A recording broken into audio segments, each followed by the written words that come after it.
Honesty as the key to successful counseling. Mr. Watkins, Chaz.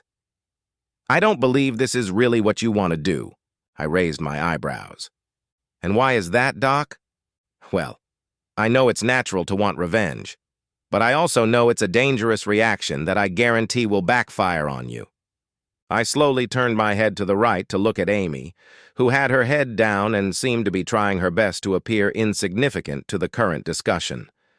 After watching her for a few moments, I glanced back at Dr. Carnes and noticed her annoying attempt at a benevolent smile that looked more like she was holding back emotion. I also noticed the lack of rings on her left hand. She was an attractive woman, closer to my age, but for the past few weeks, she'd been testing my patience. Well, Doc, I yawned, I'm sure I don't know what you mean by saying it would work against me. I just can't imagine it as a possible outcome. Well, let's see. What Amy did was selfish and wrong. Revenge is also selfish and wrong, but it's also a purely vicious attack. Amy didn't attack you. Revenge would have let Amy know that you are only interested in hurting her in return, which means there is no love or concern for her or the marriage in you. I think the fact that you're here means that you care and... I'm sorry, Doc. You must have forgotten. I filed for divorce, remember? I'm here because Old Faithful fought it and demanded counseling, and the court ordered it. Yes. Nevertheless, we have to work together to rebuild trust, and it will certainly be more difficult if she loses trust in you. What if she decides that your attempt to hurt her is more than she can bear and decides to walk away from the marriage? I smiled at her. That would seem awfully hypocritical to me. What do you think, Amy? If I slept with someone else, or maybe 4 others, repeatedly, would you have given up on our marriage? Mr. Watkins, the best revenge is to give up your dignity or your principles rather than stoop to that level and have a revenge affair. Thanks, Doc. I hear you. But I didn't hear the answer to the question I asked my wife. Come on, Amy, why don't you join the discussion? How are we going to fix our marriage if you refuse to answer the hard questions? If I went and slept with 4 other women, several times with each, to even the score, would you consider us equal or would you consider us finished? Amy grimaced. Mr. Watkins, Oh, for heaven's sake, Doc, call me Chaz. Chaz, this is unproductive, and whether you decide to save your marriage or not, your self-esteem, self-respect, and happiness will stay with you. No one should be able to take that away from you. Don't stoop to negative behavior that puts you on the same level as Amy's infidelity. Rise up and focus on your greatest strength, yourself. Making yourself stronger, happier, and more confident is probably the best revenge you could ever get. And the only chance we have of identifying the problems in your marriage that caused Amy to cheat on you in the first place. Cheating, I said quietly. Excuse me? Dr. Carnes asked. Cheating, Doc. Plural. She cheated on me several times, with several men.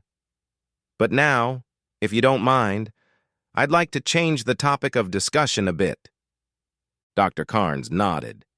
Amy was still trying to pretend it wasn't happening. Amy, I'll get back to my question, so you can take some time to think about your answer.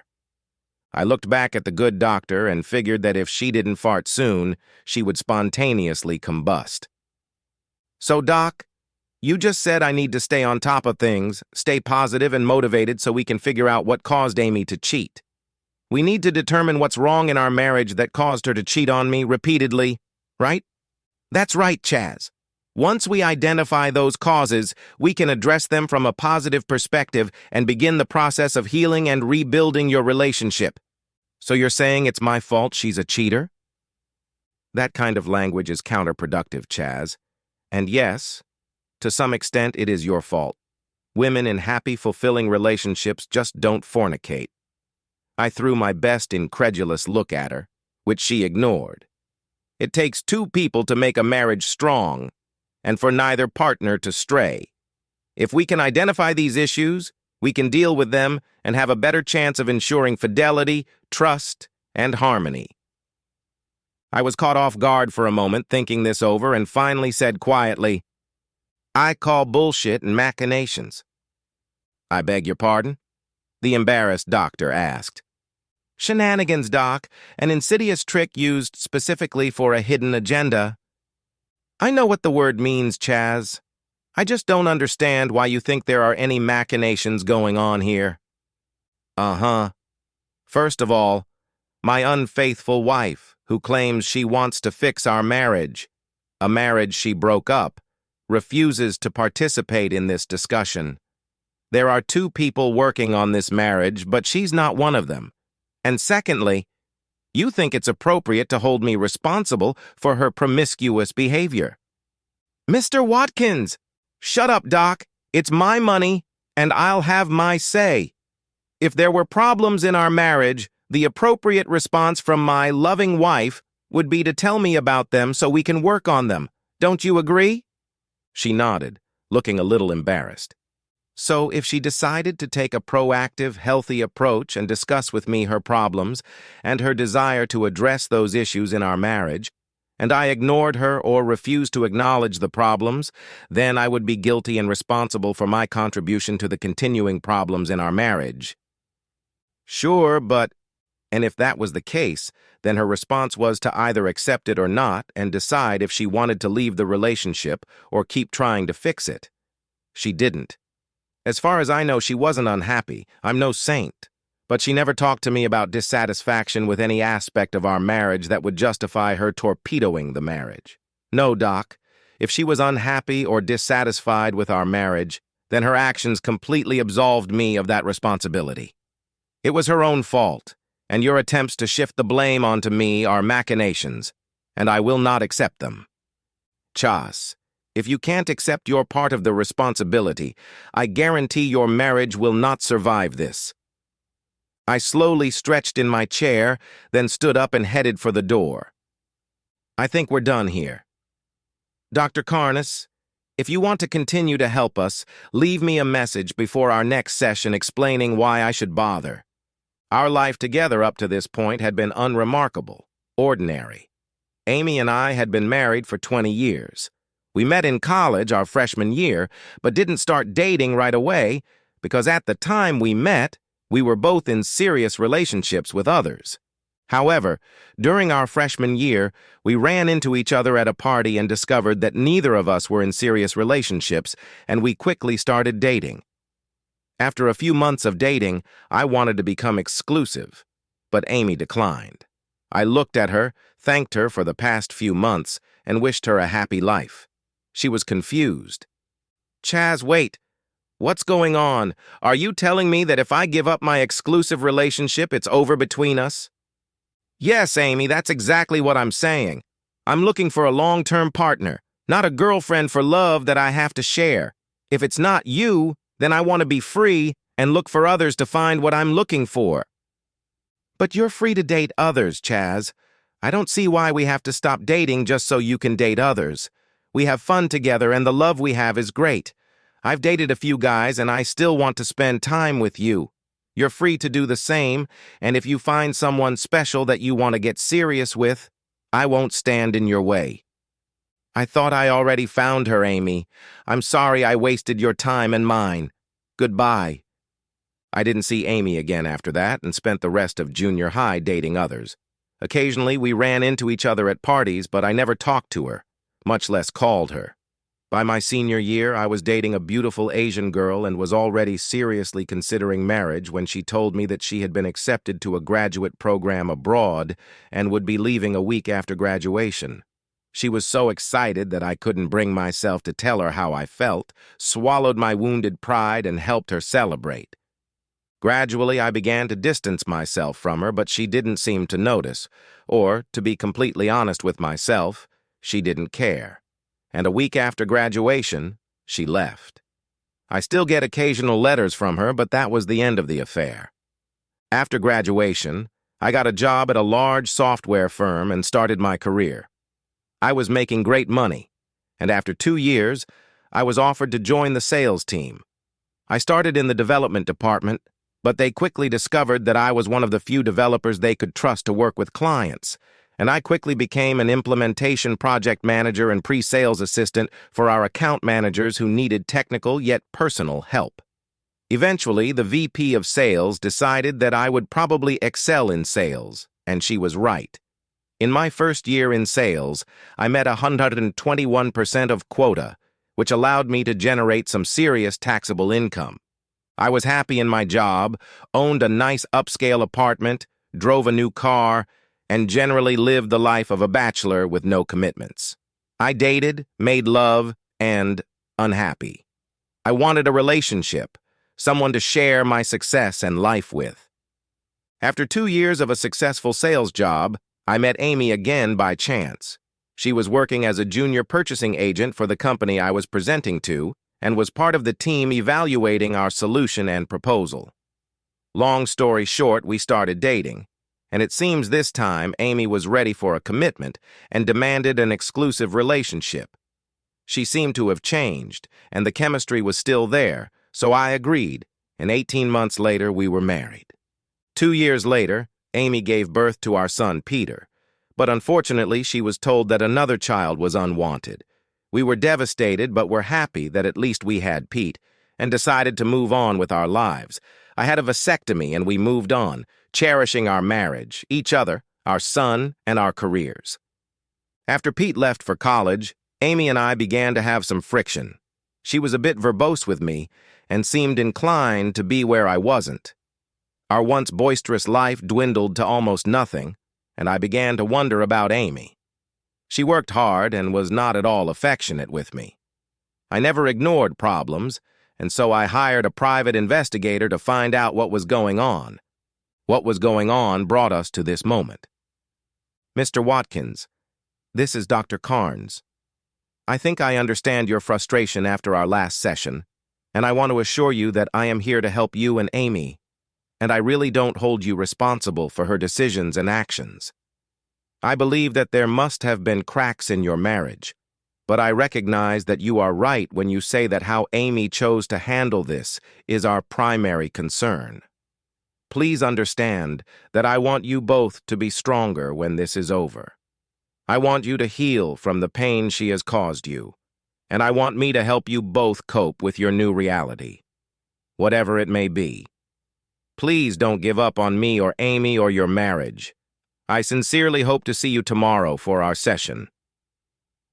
I really wanted an answer to my question, and since Amy was currently staying at a friend's house and we weren't talking, I figured what the hell, I'd give Doc another chance. Besides, I could be held in contempt if I refused to participate, and then I would have to start the sessions all over again. Have you two been intimate since this whole thing started? I stared at Amy, who never seemed to leave her chair or posture since our last session. I waited a moment before answering, "No, Doc, we didn't have any intimacy," still looking at Amy, who steadfastly refused to look at me or the counselor. "And why is that, Chaz?" "Doc, do you mind if I pause for a second and address Amy directly?" She looked wary, but agreed. "Amy, are you here to participate or not? I seem to be the one doing all the hard work here, and as far as I know, I'm not the one who lied and made love to other people. I didn't mean to do that, you did. You either step up or I'm ending this right now." "I'm sorry, I'll try to be more, yeah, I'll be involved." "Okay, fine. Doc wants to know why we're not making love. Why don't you answer that question and I'll elaborate later?" Sure. I'm sorry. Well, Chaz isn't talking to me and I'm staying with a friend at the moment, so we don't have any availability and— Tick, tick, tick. "E?" I asked. I haven't been tested for diseases." Tick, tick, tick. "E?" I inquired again. And, well, Chaz says intimacy isn't something that, in the moment, he's comfortable with.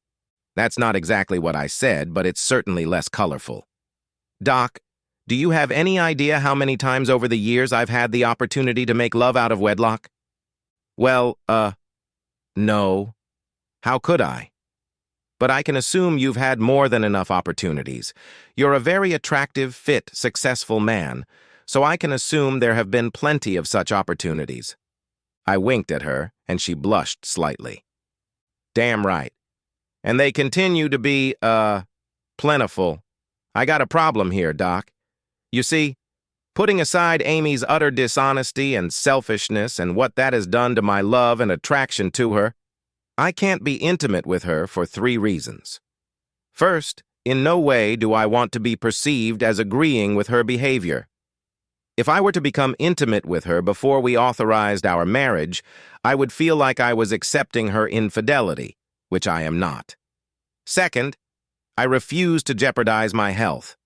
I have no idea what contagion is floating around in her right now, and I wouldn't touch it. At that, I grinned. Finally, I need to balance the scales. Up until now, I've said no to all comers, if you'll pardon the pun.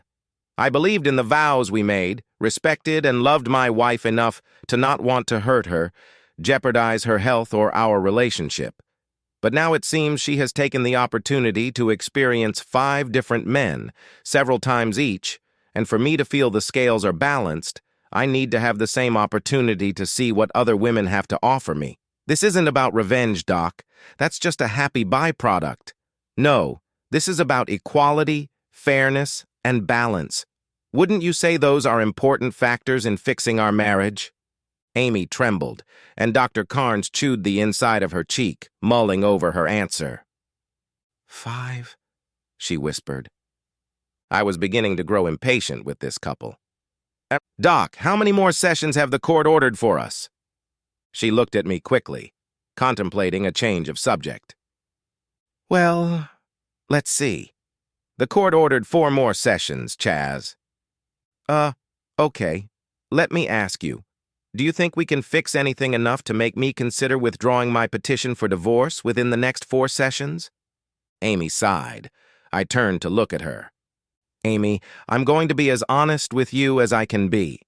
The only hope, and let me be clear, I'm not saying I'm guaranteeing anything, but the only hope I have of backing out of the divorce is if I feel the balance has returned. Mr. Watkins, I thought I explained how devastating that would be. We have 4 sessions left, and I think, Thank you, Doc. I'm aware of your thoughts on the matter. Amy, I'll repeat my question from last week. If I feel that the only way for us to consider staying married is to tip the scales by sleeping with 5 different women multiple times, what will you do?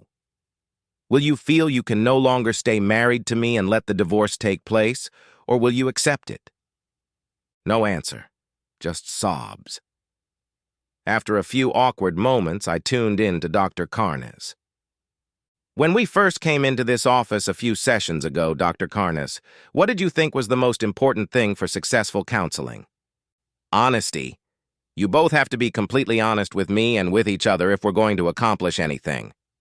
And in your opinion, Beverly, have I been honest with you?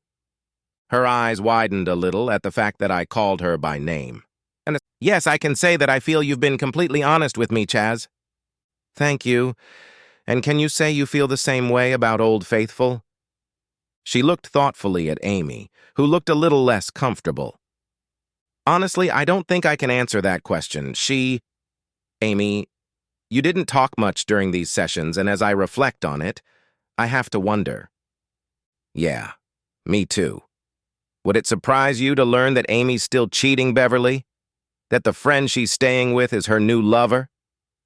Amy squirmed in her chair and began to sob quietly. Dr. Carnes looked upset. What are the minimum requirements to complete the remaining sessions to the satisfaction of the court, Beverly? Beverly? Yes? I'm sorry, what? Well, yes. I can go to court at any time if I feel there's no point in continuing the sessions and what do you recommend, Bev? I smiled. She, for a moment, scrutinized my face, and then a small, genuine smile began to spread across her face. Looking me straight in the eye, she replied, I will immediately inform the court that I am recommending that the sessions be terminated and that you be granted a divorce. Amy began to shake and sob. Thank you, Bev. I held out my hand and asked, will you call me when our case is closed? I'd like you to be my first. Her eyes sparkled as Amy fainted. Count on it, Chaz. The end!